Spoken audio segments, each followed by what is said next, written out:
to end up being a, what would you call yourself, ferry driver? Operator? Well, I just, Joe Nicholson ran the Entiat Warehouse, and he kind of talked me into it, or, you know, and it's kind of funny because I didn't know anything about boats. I had never run a boat, you know, and anyway, I got into it and learned to run it. I had, Emery Weimer is dead now, but he come and helped me. Yeah, that's it. Is that the ferry? Yeah. Well, who owned it at the time that you started working? I bought it. You bought it? Yeah. Cap had gotten off of it, and the Sandy Bergstrom, it was kind of funny because he was an older guy, and he had always been like a merchant marine, I think. Anyway, he had papers to run steamboats and the biggest ships there is, and but he couldn't handle that ferry. That ferry drew 8 inches of water, and so the wind would kind of push you around if you didn't keep control of things, and he was scared to death to run it if it got even a little breeze. So he was only on it not very long at all, couple 3 months. And so then I went down and bought it from him. And we run it. Emery Weimer taught me how to run it. Did that have a guide cable on it? No, the old Entiat ferry did. It was a cable ferry, but this one had 2 3-cylinder, their old gray marine, their Detroit diesels in it. 2 300-gallon tanks one for each side. And you ran this for like 3 years? Yeah. Was it for a passenger ferry at that point, or was it for the warehouse for shipping? No, it was, Entiat Warehouse kind of backed me, but I run passengers and people, you know. Did you do any shipping of fruit? Well, I hauled fruit across the river, yeah, on trucks. On trucks? Yeah. I'd haul 18-wheelers, Yeah. you know. They'd set it down pretty good when they drove on. I But bet you. Could you put 2 of those on the ferry No, at once? no. I'd haul 1 car with 1 truck. But no, that pretty well filled it up. Well, I know, I've ridden in those small ferries and the water seems pretty close. Yeah, it wasn't very far, you know. Where was the landing on the other side? It just, well, where the old city park is, you know which is the old city I park? think so. And then there's the building, it's a restroom and stuff there. It was right in between them, it was right down from there. Okay. Did the ferry ever get away from you? Have to be rescued? Oh, no. In fact, the one I had, the other one would get loose from the cable, and this one would drag it back up. That was when Chamberlain's had it. So you were the rescuer? Well, I wasn't, but that boat was, yeah. It was, they built it, the Chamberlains did, they in 48, and if I remember right, Emery told me it cost them $30,000, which... Where did it cross the river? It was more towards Wenatchee, about 3 or 4 miles down from Entiat River. Okay. And then, of course, it was called Orondo. What happened to the cable one was, now I remember they always advertised it was all steel. Oh, by the way, it had a Model A engine. And it run off that cable, and the way they did it, where the current was coming here, they'd turn it a little bit sideways, and the current would push them across, because it was against that cable, then coming back. And the Model A engine was just enough to help them land, you know, to get up against the landing. But I don't, maybe you already know that, but kind of what happened is a guy drove on the ferry and just floorboarded it. And he just drove right off the end. Mine did too, we had chains on the end. So the car, if a car rolled up against it, it would stop it probably, but you know, if you hit it very hard, it'd probably break, you know. And that's what happened there. It went out. And I think there was a woman in there too with him. What, nobody ever knew why he did it, you know, or whether his throttle stuck or whether he was committing suicide or what, nobody ever knew. And so that was kind of the end of Blaine Sharon that owned that. You know, I think it bankrupted him probably. That's a guess, I don't know that for a fact, but, Sure. but that's the last he ran it. Well, the years you ran it, how busy was it? Did you have a lot of downtime waiting for? Yeah, quite a bit. Yeah, well, like I said, there was getting to be too many bridges by the time I got in it, you know. The BB Bridge, you remember that. Yeah. Originally, that was just an old rickety old thing. Yes. Well, then they built this pretty nice one and fixed that highway on the other side. So We had to pay a fee to go across that bridge. yeah, Seemed like it was a quarter or 50 cents or something yeah, like something that. like that, yeah. Did you have hours? I ran 7 to 7. 7 to 7? Yeah. I tried one for a while. I tried running 7 to 10, but it was illegal because I was only supposed to work not more than 12 hours, but I did. Were you the only pilot? Yeah, yeah. Nobody else ran it? No, yeah. Okay.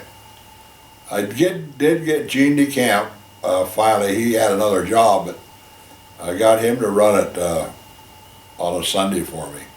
So every other week, I think it was, so I'd get some time off, you know. It didn't do me any good to run 7 to 10 because the people that, what I get mostly with people from Waterville that was going up lake, you know, Lake Chelan, and but we didn't have to be there at 7 now. You could be there at 10. So the same people, you know.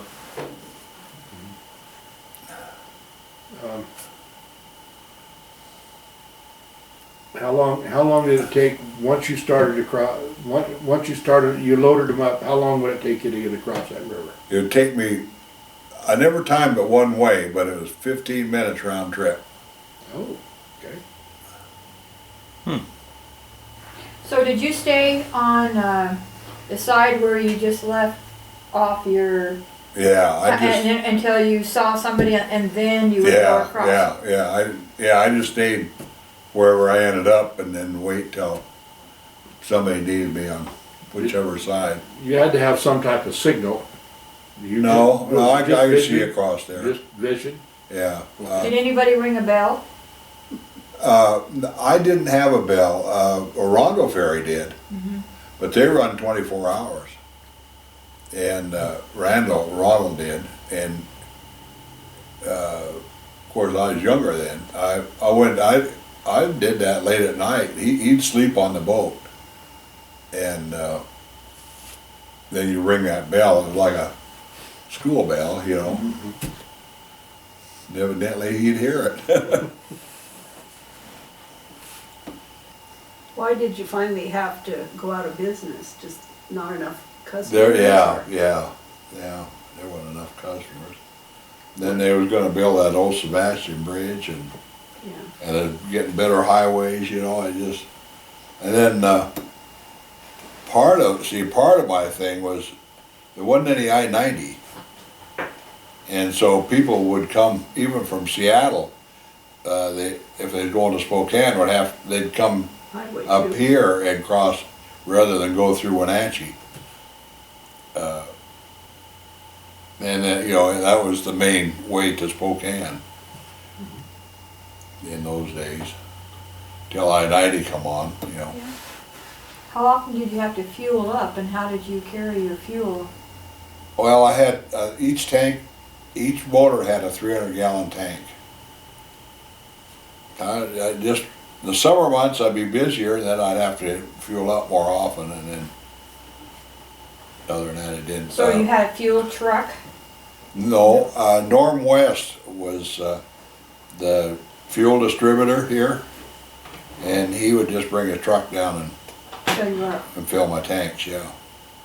I'd call him and let him know on his answering machine, and when I needed fuel, and he'd come down. Well, during the busy season, would that 300 gallons last you a week, or? Well, pretty much a week, yeah, yeah. Of course, wintertime it got really slow. Did, in the wintertime, did the river ice to the point where you No. couldn't get? No. No.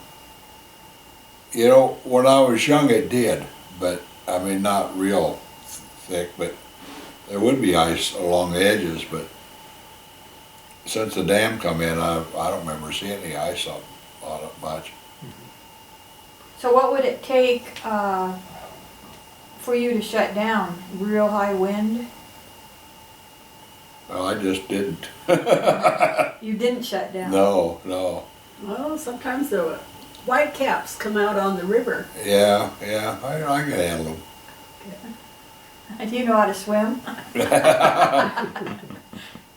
Well, I did. I got a little excited one time.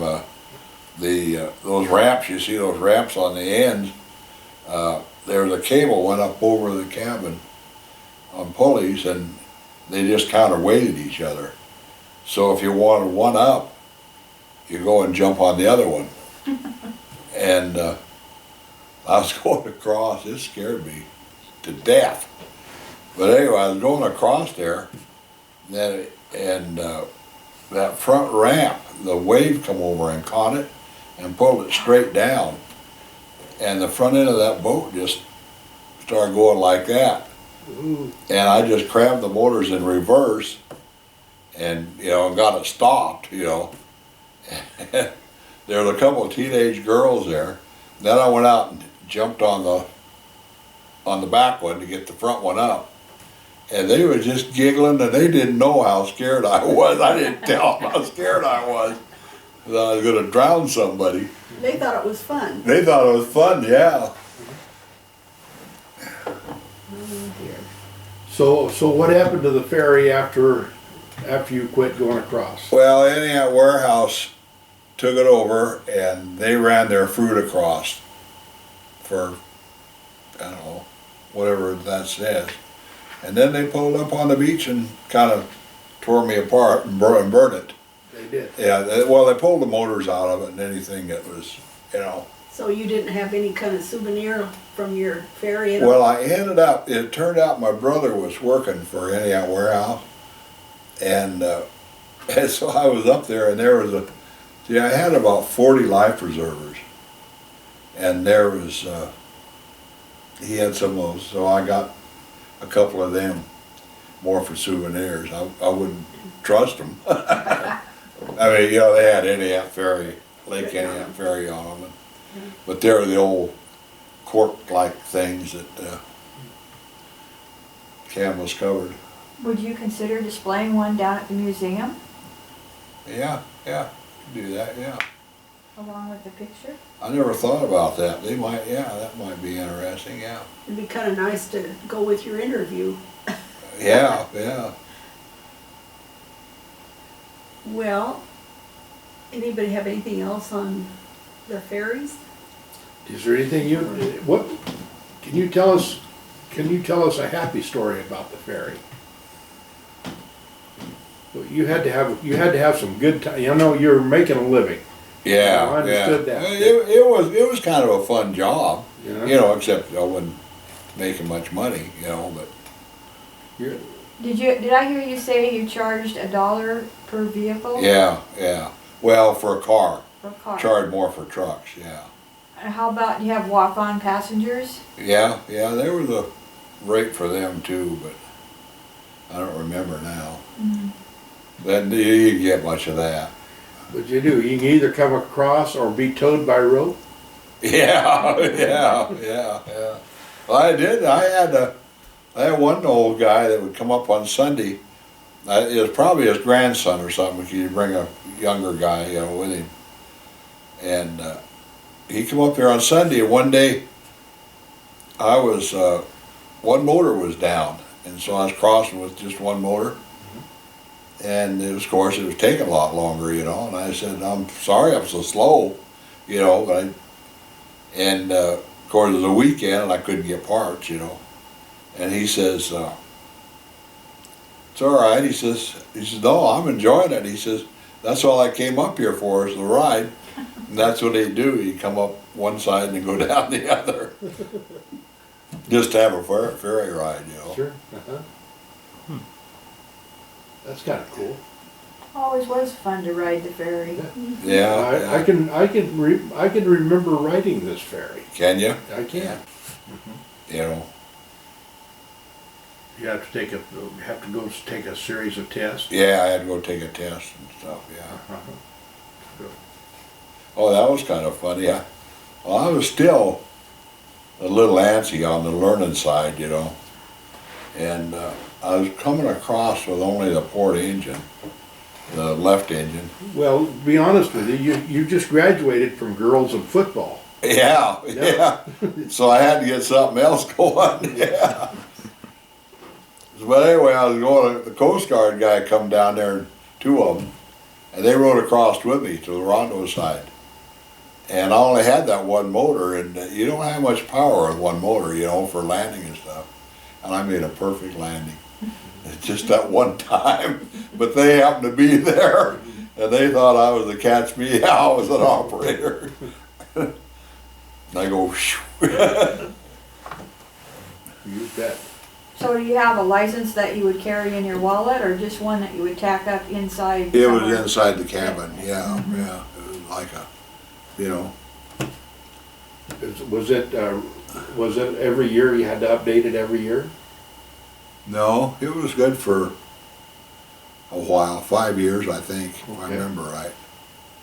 I probably shouldn't have, I let it go,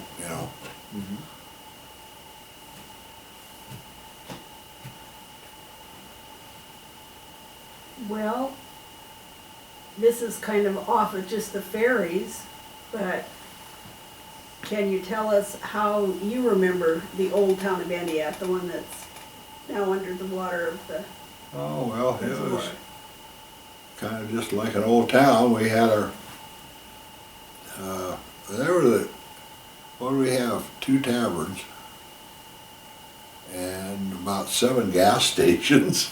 We had a bunch of gas stations, a couple of grocery stores and a drugstore and 3 or 4 restaurants. Jack Gearson ran one that was more like a soda shop. That's where all the kids kind of hung out, Go in and get a hamburger or a milkshake or something. Yeah, we had sidewalks and Yeah, a hardware store and a meat market, well, and a pool hall. I was thinking, when I was thinking about the ferry, that it connected both sides of the river, Orondo and Entiat, and you were more like one community with Well, a lot of interaction going back and forth. Well, I Not that suppose way. I don't remember.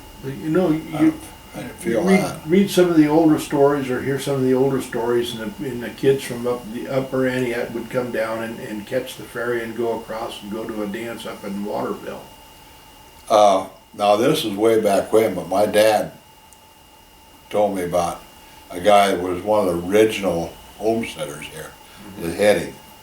Ed Heading. I knew him, but he was in his 90s when I knew him, but maybe you know where the Heading Ranch is up there, up the river. He homesteaded that. Anyway, he'd tell Dad they would walk on a Saturday they'd walk down to the river, and 4 or 5 of them would get, there wasn't any ferries, they'd get in an old leaky rowboat and row across the river. Now, you remember, the river was pretty wild without the dams. Yes, it was. And they'd row across there, then they'd walk up to Waterville, and he said you could take the stage, but you usually had to push it, you know, to get it up Pine Canyon, so they'd just walk. And then dance all night and then come back Sunday. Mhm. They had to be tougher than nails. That was a pretty good hike. Yeah, you bet. You get over there. Wow, that's. And I had one other question too. That on the ferries, and we kind of were you ever bothered by the spring floods? I wasn't. Okay. But, you know, the dams were in by the time I ran it. Okay. I think it could have been a problem before the dams ran it. Okay. Yeah. I was wondering, no problems with driftwood or debris or. No, you have kind of keep a lookout. Yeah. Did you ever take livestock across, or had that pretty well stopped? Yeah, that pretty well stopped. I never did. Outside unless it's in a truck or something. You know. Well, you know, it's at one time, it was like Chelan and Entiat and Orondo and Waterville, and Wenatchee wasn't even hardly in the picture. No. I don't think they were either, you know. No. As a kid, it was a big deal to go to Wenatchee, Yeah, you yeah. know. And another thing that Dad said was, Ed Henning had told him, was, you know, in his horse and buggy days, if they went to Wenatchee, they would go as far as Swakeen Canyon and camp for the night, and then go on in. It was a 2-day trip to Wenatchee. I'll be darned. Interesting. Well, here's just kind of a philosophical question. What part of Entiat's past that no longer exists do you miss? Well, it's all changed. I miss the old town, kind of, yeah. That building that's down there that they use for a restroom and bath thing was Hicks' garage. You know, he was a Ford dealership, and you know, sold Model A's out of it, Model T's probably. Mm-hmm. He was old by the time I was a teenager, but Well, we're gonna have to take pictures of it because it's gonna go away. oh, is it? Yeah, Yeah. they're doing that park renovation. Oh. Yeah, in there, you know, it's all changed now. There was gas pumps out there too, you know. But all that's changed now. Why do you suppose there were so many gas stations? I don't know. Everybody, I guess they decided that's where the money was. I'm not sure. Well, it was an intersection. It was a place where people passed through because you could go north, you could go Well, east, kind you of, could go yeah. west. You know, you Yeah. aren't gonna get very far going west, But look I at guess, the traffic we have now. We have one gas station. Yeah. Yeah, the cars are better too. Yeah. Before, you know, it wasn't uncommon to be seeing somebody patch a radiator or fix a tire or, you know, bad gas line or whatever. Yeah. Well, even that highway is, between here and Wenatchee, is so much better. Yes. You probably remember Destruction Point, what we call Destruction Point. You almost right, go around that rock face, and That was just barely out of Entiat, wasn't it? it was down close to the dam, wasn't it? Destruction Point, isn't Yeah. it right there? Isn't it right there at Spencer Canyon? Is that what Destruction Point was? I think so. I thought that's where it was. That's what I remember, where you come down and you go around like this, and you come back around like that. Yeah. Yeah, it's right there, right at Spencer's Canyon. That's what I remember anyway. Well, it's still a bad curve. Yes, it is. Yeah. That's where that lady was killed there not too yeah. long ago. Yeah. Well, do you remember anybody from when you lived in Entiat that was somebody you'd like to talk about? Anybody? Any interesting characters? Oh, well. They were all interesting. They were all interesting. Yeah, yeah. I don't know. You know, and it still is, I think. If I go to a funeral, it's an Entiat funeral, that place is packed. And, you know, we always was, everybody, the one thing I remember is driving up the river is everybody waved at you, you know, or you waved back. Of course, you knew everybody pretty much, but one thing that tickled me is a guy that grew up in Waterville. About the time he was just talking, and I got thinking, he was right. He said, one thing as kids, he says, you didn't do too much wrong because everybody knew you. You had too many dads. Yeah. and that was about right. If you did much wrong, somebody would see you that knew you. And either get on you. A lot of times they just get on you, and sometimes they go tell your dad. Yeah, Mom, how did you know that before I got home? Yeah. Yeah. I don't know. I just feel like a small town's a good way to grow up in, you know. Well, it's like one big family. They're very supportive. You know, people Oh, have yeah. a house fire or a catastrophe of some sort, and they just all come together and they're there to help. You don't get that in the big city. No.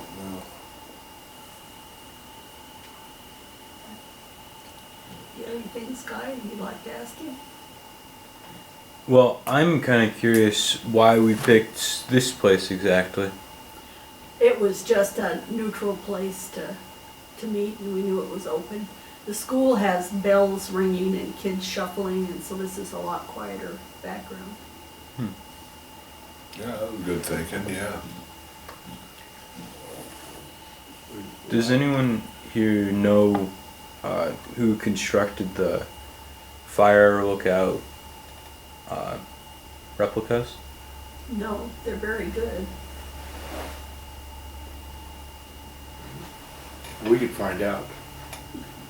We could find out about that.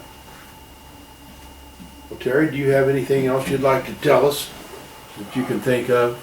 Oh, I mean, you drove an awful long ways up here, and you need to get your money's worth. yeah. Well, we'd sure like to thank you for coming today because Yeah, it's that's been fine, most that's interesting. fine. No, I get interested too. I have Shorty Long's book, you know, and read through it, you know. Yeah, we I consult that quite often. that and Bruce Foxworthy. Yeah, Have you yeah. read his book? Oh, yeah. Yeah. He was, we all read it, you know, from those that graduated from around here, lived here. Mm-hmm. And then we all kept saying, oh, where do you live? Where do you live? And I saw him at a reunion, and so I asked him. Mm-hmm. Yeah, and Ginger Sage has written a couple of books. Yeah.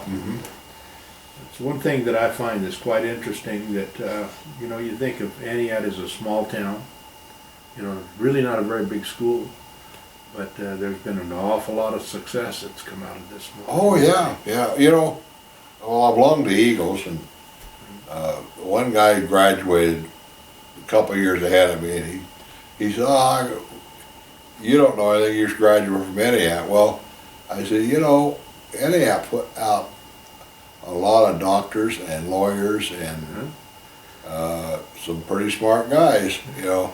I remember. I wasn't one of them, but Well, I'm sure that you remember a fellow by the name of Patrick. oh yeah, Mm-hmm. He turned out to be a pretty good lawyer. yeah, yeah. He lived right there, close to us when I was growing up. Mm-hmm. Bob Patrick, yeah. Bob and Jan Patrick, and we had their kids in class in school. Oh, is that right? Oh, yeah, great people, great people. And we knew one of your old teachers, was Norm Kennedy here when you were in school? No, Okay, all right. he must have been after. He could have been. He could have been. We had, one thing, we had with Mrs. Kinsel, Uh-huh. and she had taught, I think, 3 generations. She taught, you know, the generation ahead of us, then their kids went to her, and then by then she was getting to be principal or something. Mhm. And I don't know how I've often thought about that. We get to talking about her, you know.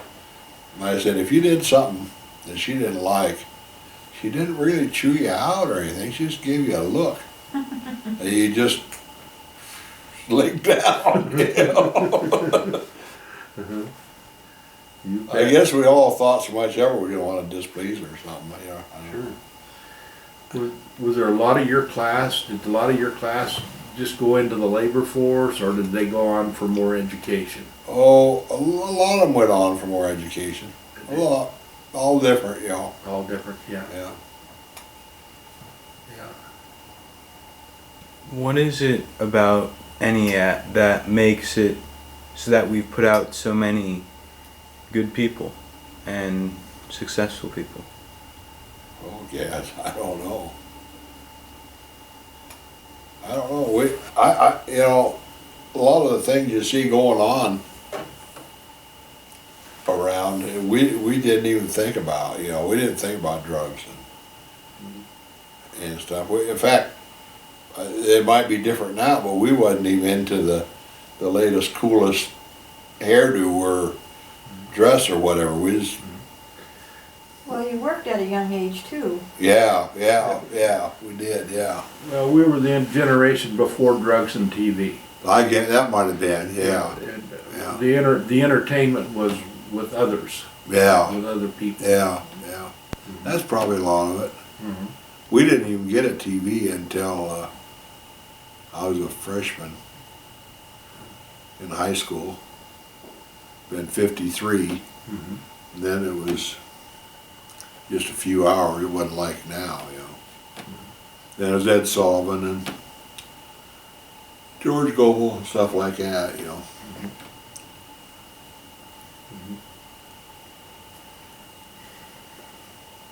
Okay, thank you very much for Mhm. letting us do this interview. I hope it does you some good. I'm sure you did.